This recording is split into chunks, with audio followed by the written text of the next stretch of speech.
Hey, Tom. Hey, Goldie. How's everyone? Let me find my shoes.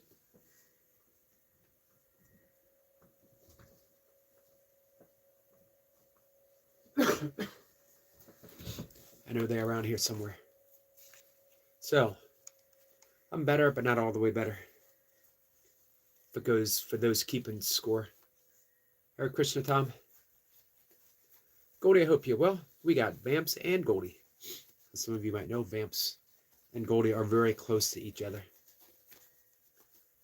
I wanted to talk about something that came up in our conversation with Tom Wakefield last night.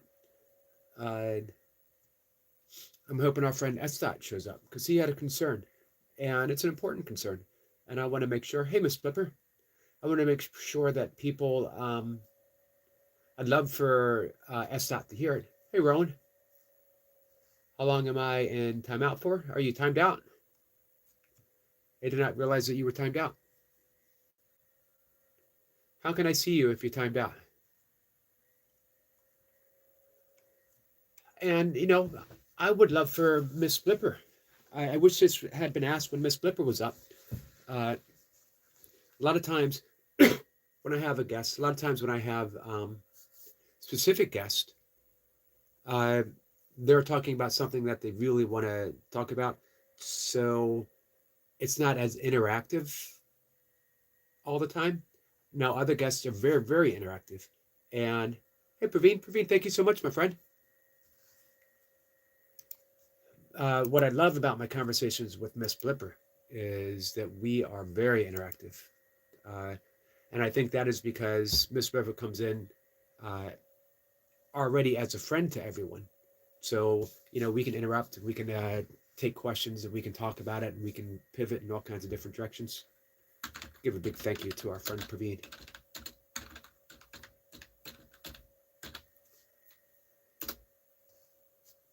Thank you, my friend. Hey, Kat. So here's what our friend Estot and Miss Flipper. Hey, Miss Flipper, would you ever consider a double session with Miss Flipper? Would you ever do a Miracles Monday on a Wednesday as well as a Tuesday? Because I would love for you to talk maybe even specifically about this subject. Is A Course in Miracles a selfish path? This is what our friend Estot presented us. And again, it's a very valuable question. No judgment, because this is what he's seeing. And of course, I want to address it, one, from my perspective, and two, from the perspective of the Course. And I wrote about it this morning. Here's the thing. The Course is a path of radical self-responsibility. If you're looking out at the world and you're seeing a world of chaos, of pain, of suffering, of warfare, of starvation, of crime, of disease, pestilence, it sounds pretty awful, right? And the radical path of self-responsibility says, I created this world with the thoughts that allow this world to be in existence. But here's the responsible part. I can only change the world. I can say that I want to go in there and fix this and fix that and rearrange this and rearrange something else, right? How long is that going to take it? Hey, IRL, Explorer. I hear wonderful things about San Antonio.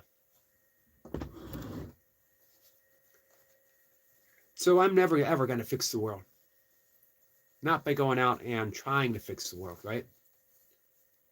I can only feed so many starving people. I can only home so many homeless people. I can only go out and protest so many wars, right? Not a single protest has ever ended the war, any war whatsoever. Let's say no protest has ever ended warfare. I agree, Miss Flipper. It is the opposite of selfishness, because it's only the belief that there is an individual self that is separate, somehow separate from you, that allows suffering to take place. When I heal the thought that you are apart from me, suffering begins to end. When it's completely healed, there is no suffering. Every single thought, or um, every single suffering, any suffering that I recognize would be eradicated without the belief that you are separate from me and that we as individuals are separate from God. If I knew you as in the depth of our brotherhood, if I knew you as the depth of your very beingness is the same beingness shared by the beingness of God, then how could I allow you to suffer? Suffering again would be eradicated. So it's a radical path of self-responsibility. It's recognition that all are equally holy. Amen to that. Here's what I wrote about it this morning. And remember, my writing is going to be reflective of my thoughts this very morning, and might be subject to change. Also, the language is always going to be inarticulate because language always fails to capture the essence of what we know is true. Our most loving choices. This is a path of radical responsibility, a personal choice of undoing the ego's hold on a chaotic world by denying its existence as real. My thoughts are chosen carefully, realizing the power of creation and wishing only to heal the suffering of others. It's mindfulness, but simplified two thought systems, choosing between the ego, which is shown to me by the world's present condition, or the Holy Spirit, the part of my mind that extends only the loving thoughts of God. This is not a course in bypassing, but one of self-realization, of knowing myself as truly God's creation and recognizing that you are as well, all of us, and that collectively, through each of our most loving thoughts, we heal the world. That's the entirety of A Course in Miracles, is I wish to heal the world. No, I don't have a link to join the live stream. I don't, morning live streams are of, hey, Michael.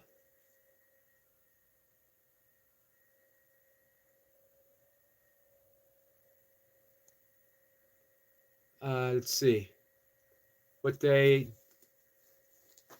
You want to come up this afternoon?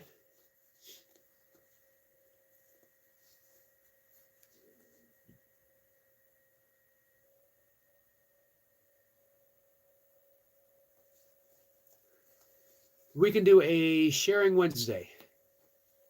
If anyone wants to come up for 5 minutes. I know our friend Lady Sky had asked about that.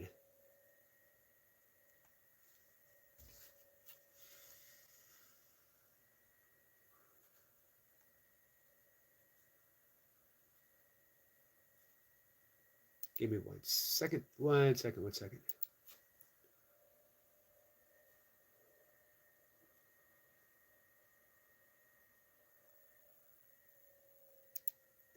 Michael comes in as his full name, Michael Alexandro.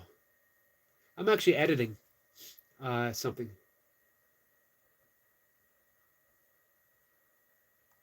for Michael right now, of Michael and I's talk. One says, one more chance, miracle workers are trustworthy.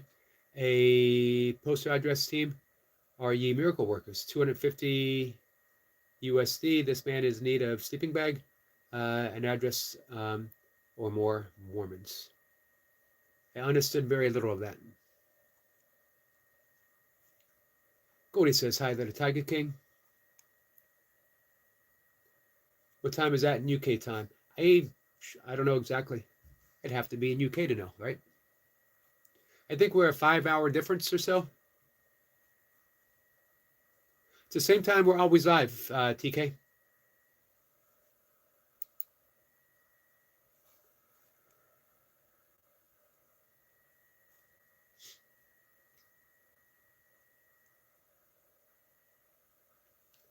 Hey, Pud. Long time no see, my friend. How are you been? How have you been? I have been very well. How have you been? I have been one shoe on, one shoe off. Anna says it's 6 p.m. UK time. Thank you. Thank you, Anna. Dr. Tom is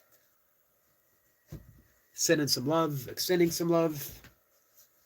Yep, 5 hours, 6 with Italy. I'm decked out all in black right now, guys. I'm the Johnny Cash of A Course in Miracles. I'm the Johnny Cash of yoga.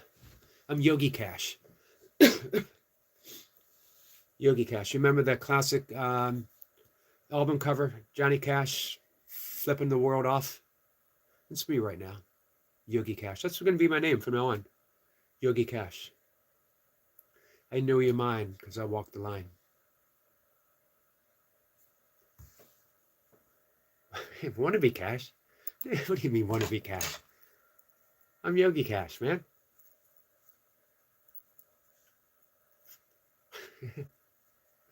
Miss Flipper calling me out. Trollface says Yogi Cash. Thank you. There you go. Someone's on my side. Someone's got my back.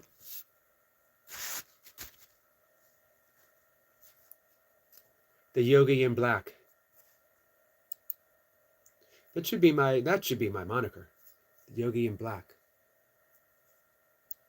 I mysteriously show up, extending love, and then I disappear into the sunset.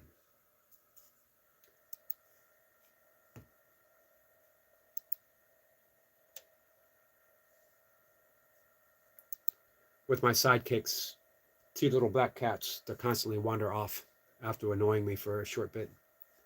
Miss Pip says Dark Yogi. That's me, Dark Yogi.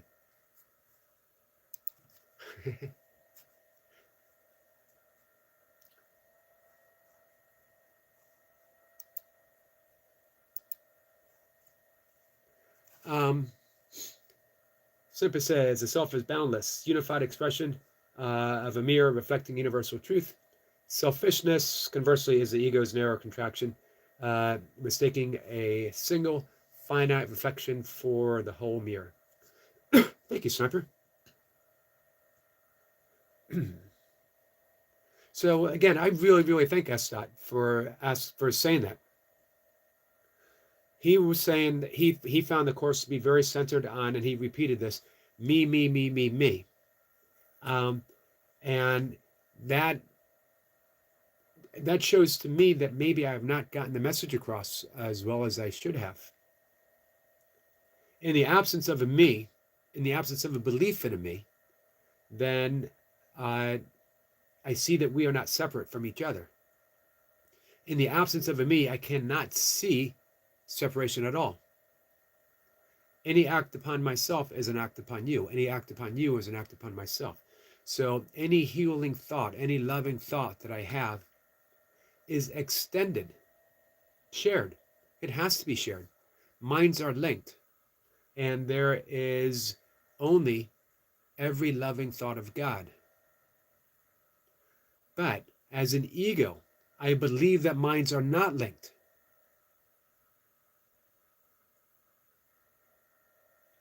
I believe that the minds are not linked and that your needs are separate from mine.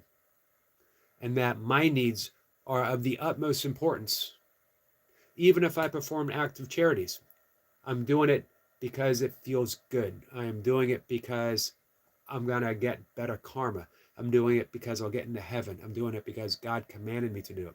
I'm doing it because it's warding off the evil eye from being focused on me. I am doing it because I feel guilty. I am doing it always for the sense of me. When we take care of the me, and the only way that we do that isn't by eradicating the me, it's by forgiving the illusion that a me is actually even there, and that a me is separate from a you me. You me. Now my heart is clear. Now I act from complete humbleness. Now I'm extending love because that's all I have to give away. There's no separation between us. Those minds are linked again. Or we realize that they were always linked. That's the difference between doing a act of charity in a sense of me and realizing that there is no me that can do an act that is apart from you. I'm looking forward to it, sissy. One says, word is here, we can't send hard cash by Morse code. Sniper address, please. Hint, St. Church or homeless shelter in Anaheim. If you think you can hide your identity, you can't. The light has shone. All right, we'll give that due consideration.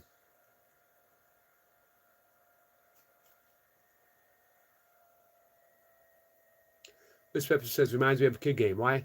Because why? Because.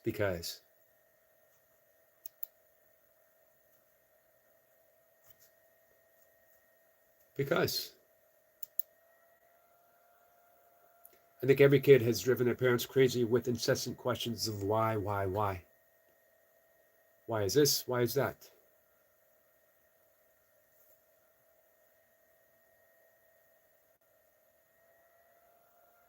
So, as for me, my big news, I discovered editing. I never knew such a thing existed before. How come no one told me that I could edit stuff? And by that, meaning me personally. How come no one told me that I was capable of doing such a thing? I had a little revelatory moment yesterday, a couple of them. One was our friend Lisa, who was up on Monday, awesome conversation, said, hey, do you ever edit shorts? Because I would love to share them. And I said, no, I never edit shorts because, and I was about to type this because I don't know how. And then I had a thought inspired by a friend. Wait a minute. Do I truly not know how, or I have never tried? Have I convinced myself that I don't know how? And then I had another inspiration.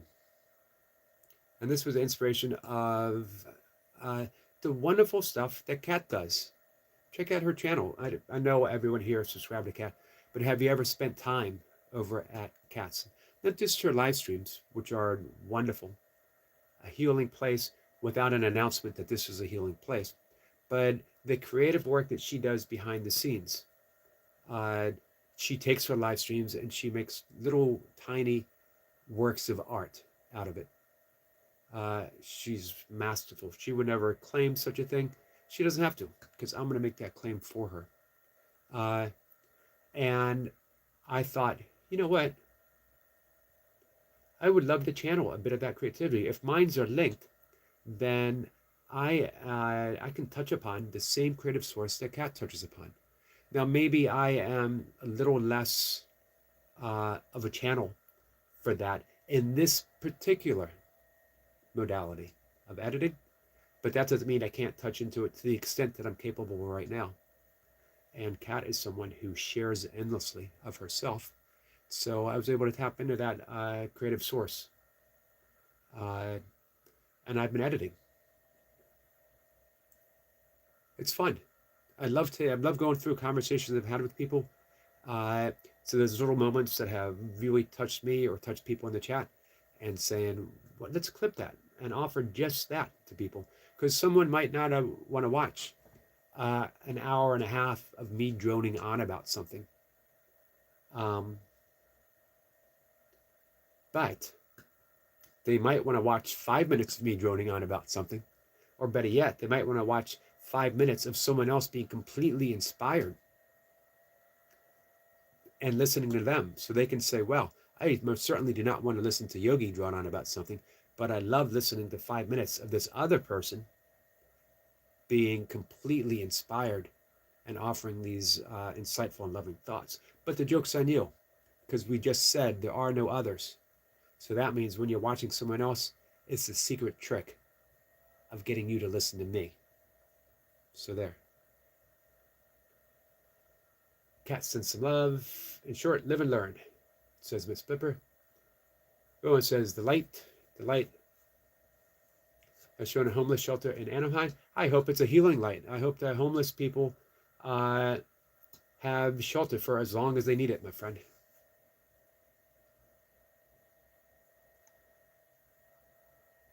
So I know our friend Bhakta Tom is not a student of A Course in Miracles. He's a Bhakti yogi. I've tried to make similar comparisons, and I'm going to write about this in a future morning. That ultimately, A Course in Miracles is Bhakti yoga. Sorry, but hopefully, our friend Tom might have a spare 10 minutes or so on an afternoon and come up and just share a little bit of um, back to the insights. I'd love to hear his view on what we've offered with A Course in Miracles.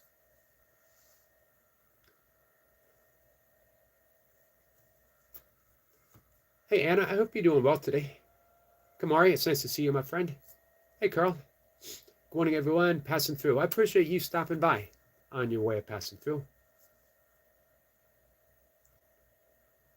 Sniper says, so reaction videos are all faked. I'm shocked. How is that for a reaction? I'm going to clip that. That was me giving a dramatic presentation of me being shocked. How was I? Should I quit my day job? Hey, Jamie. Tom says, absolutely. Prabhu, sorry. Let me know when and we'll make it happen. Hey, I'm actually free. Sniper is unable to make it tonight because he's still under the weather. He wants to give, speaking of dramatic presentations, Sniper wants to be able to give his all. And so he's going to get some rest to feel better. We'll be back. We'll either reschedule this particular one maybe later in the week, or we'll just pick it up next week. So I'm free this afternoon. Hopefully Tiger King will come up, say hi. But Tom, if you want to come up this afternoon or this evening. Sissy says, no, Yogi is not allowed to leave us. Do not quit your day job. But even if that means you'd see me on the big screen. Yogi Cash, the man in black, the Yogi in black, coming for you. Flytree says, Jesus loves you dearly. I appreciate that message, my friend. Hey, Charlie. Charlie, how are you? Charlie says, good morning, Yogi and Jack. Good morning to you, my friend. Anna says, I'm doing well. Thank you, Yogi. How are you doing this morning? I'm about 75% better.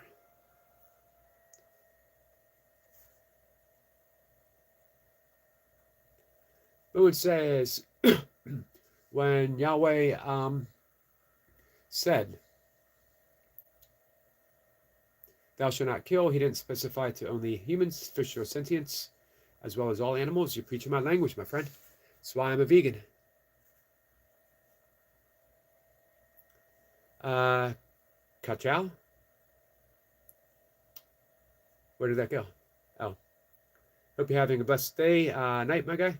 Thank you, my friend. I appreciate that. I am truly blessed. Man, I got 13 loving people in the live stream.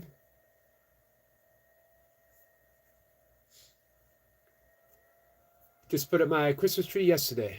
Nice, Charlie. Shadow Yogi, Dark Yogi, Shadow Yogi. Emerging from the depth of the mystery itself. I'm a neophyte and completely unqualified, but I'd love to. You are very qualified because you're such a loving presence here. Hey, Tom, there's a reason why I have just before a yogi. If anyone is coming here expecting any great lessons in yoga, you will be disappointed. If you're coming here to hear me talk about my love of yoga, and I don't differentiate between pronouncing words correctly and pronouncing them incorrectly. So when I say differentiate, then it does not matter if it is pronounced properly or not.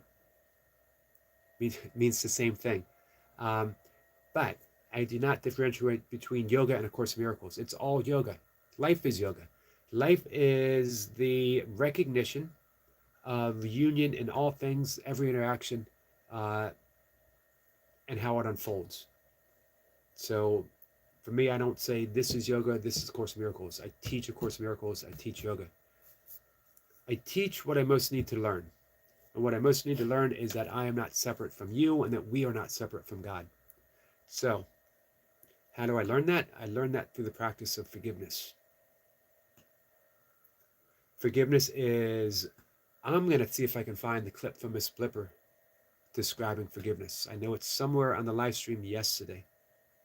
I will meticulously, I don't know why I can say that word, meticulously, but I can't say differentiate. And there I just said it. proving myself wrong once again. Um, anyway, what was I even talking about? Oh, I was talking about Miss Flipper and her beautiful description of forgiveness and how we practice forgiveness. Miss Flipper and myself practice forgiveness the same way. And it is the recognition of only the innocence, only the light, only the love, the Christ within you. We rearrange the imaginary egoic projection that you are separate, that you are this, that you are evil, that you are bad, that you are a demon, that you are thoughtless, that you are thoughtful, that you are whatever. We rearrange it so that we can see between those little cracks that have been present, and we see only the wholeness. And this wholeness is shared. If it is found within you, then it is present within me, and if it's present within me, then it must include you. Let's say differentiate one more time, just for the sake of it. Please, can you consider the birds? They love us. Remember St. Francis. I love remembering St. Francis, and I do consider the birds. I have a wonderful, wonderful friend, we all do, Core Birds, who has a beautiful channel focusing on birds. Not exclusively, but I'd say 90% of what she presents, the beautiful birds. And she does it so well. Cora is my favorite channel focusing on birds. One of my all-time favorite nature channels. So, you know what, Rowena, my friend? I will certainly consider both the birds, and I will remember St. Francis. I love St. Francis and his beautiful prayer. Lord, make me an instrument of thy peace. Where there is hatred, let me sow love. To not see error, instead to see the face of Christ. Amen. Hey, Tickety Boo, what's your favorite fruit, mate? It's a good question. Man, I really love mangoes, but I don't eat a whole lot of mangoes. And it's been a long time since I have. Because you got to get a mango just right. Probably apples. What I eat more than anything is bananas, and I do like bananas a lot. But the reason I eat a lot of bananas is because you get about 100 calories per pop. And as a whole foods plant-based vegan, calories, especially nutritionally dense calories, are the utmost importance. I don't want to get my caloric intake through vegan junk food. It's as easy now to be a completely unhealthy vegan, plant-based, as anything else. So I want those foods that give me the most nutritional bang for the calories. At about 100 to 110 calories per banana, good sized banana, it is filled with all kinds of phytonutrients. Charlie loves apples and bananas. Me too. Miss Pippa says, you know that St. Francis didn't write that, but the legend and message is so wonderful it doesn't matter. I agree. It has the energy of St. Francis, doesn't it? Hey, Rob. Thanks for coming in, my friend. Clementines are sweet. I love clementines too, and delicious at the moment. The thing is, you can be an unhealthy vegan. Well, oh yeah, you can be a completely unhealthy vegan. Everything has been veganized now, all the junk food. So you could be a complete junk food vegan, which is okay if that's what you want.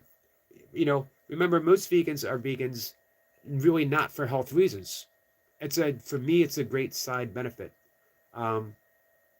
If someone said vegan is the most unhealthy diet in the world and there's scientific proof now, I would be like, well, then I got to find a way to make it healthier because I am a vegan for my own, no one else's, and I never tell anyone else what they should do or how they should eat. My own compassionate reasons. My diet should reflect every other aspect of my life.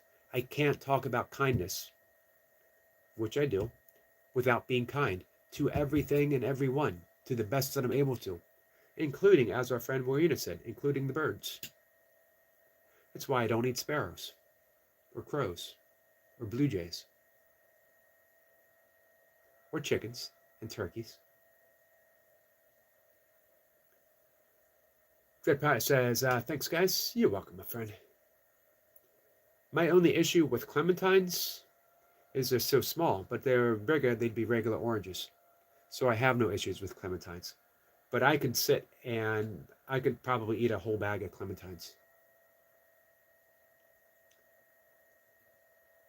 Semper says, indeed, Miss Pippa, the esoteric core of St. Francis is his path as a holy fool, which few fully grasp, seeing him as a simple lover of animals rather than a radical mystic.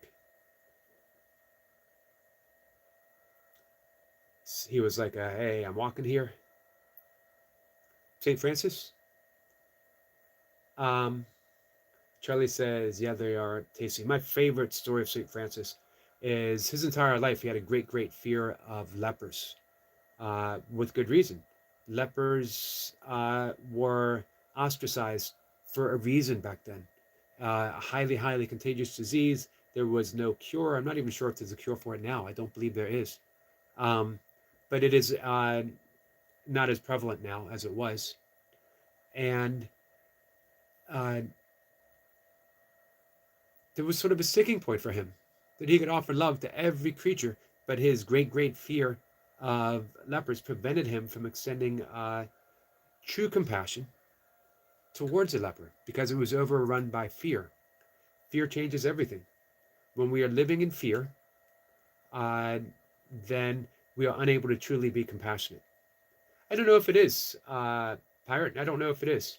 It's a good question. I might look that up. So, towards the end of his life, though, St. Francis became such a channel for Jesus, for the Christ mind, for absolute love. That's all he had to give away. And as he was riding along a path on his beloved donkey, his companion, blessed by Sister Moon and Brother Earth, he saw a leper side of the road. And he looked, and for the first time ever, there was no fear, complete absence of fear, and only love, and only seeing the face of Christ within that leper. And he got down off of his donkey, and he kissed his feet and hugged him, kissed each cheek, totally unafraid. Can you imagine that great act of compassion? And can you imagine how overwhelmed a leper who was completely cut off from society? Do you know we're in a touch deficit? Especially as people get older, they are touched less physically. There's no touch. A spouse might pass away. They might be divorced. They might be living in such a way that not only are they slightly cut off in social aspects, there's no actual touch.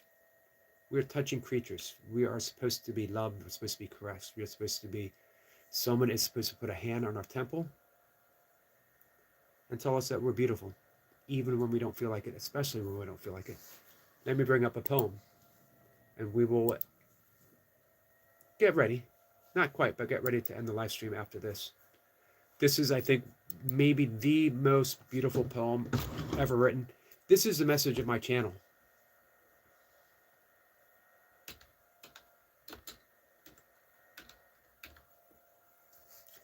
This is the message of my channel, and I'll break it down as we go along.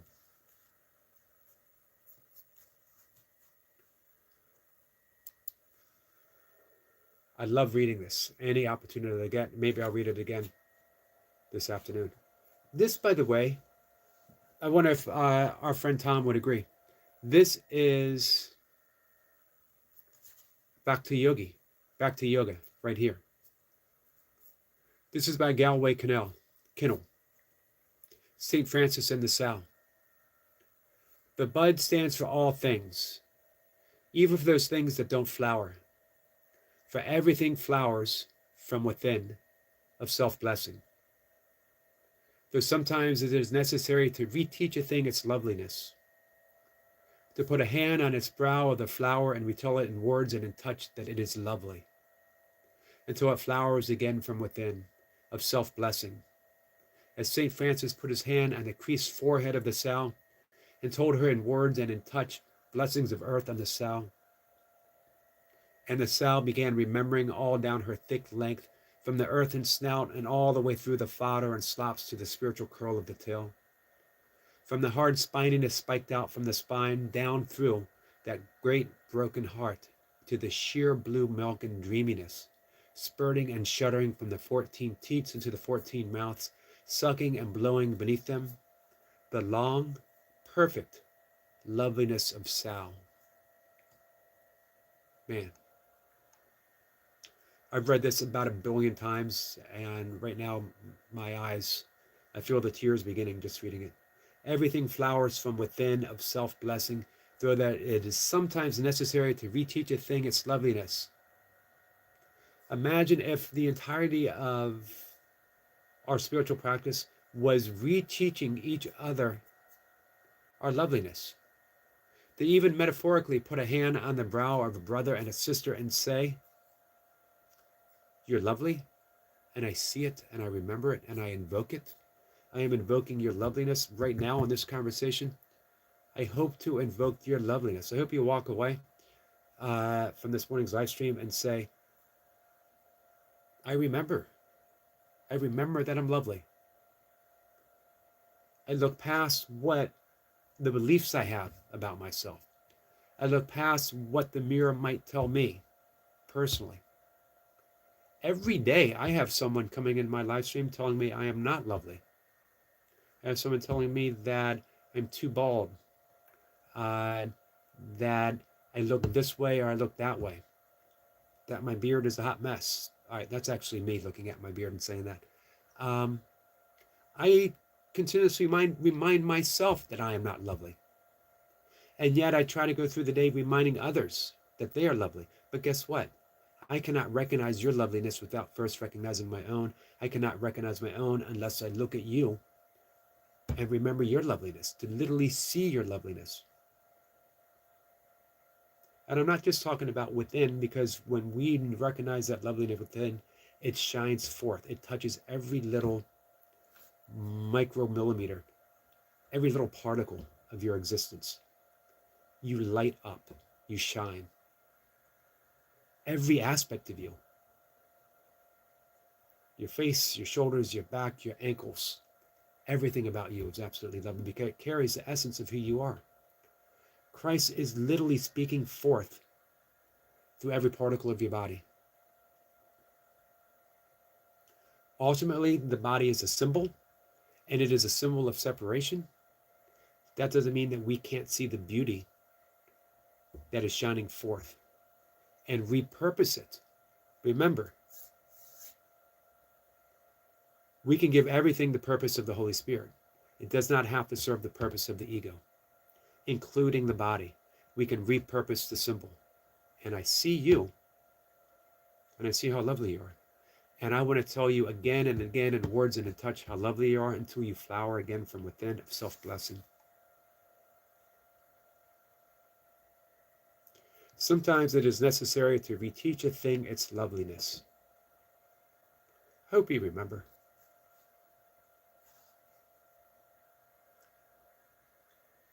I hope you remember. Sorry, guys.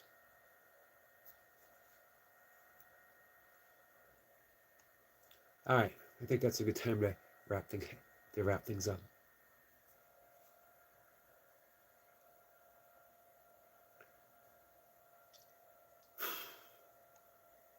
All right, guys, I'm gonna go take a walk. I love you.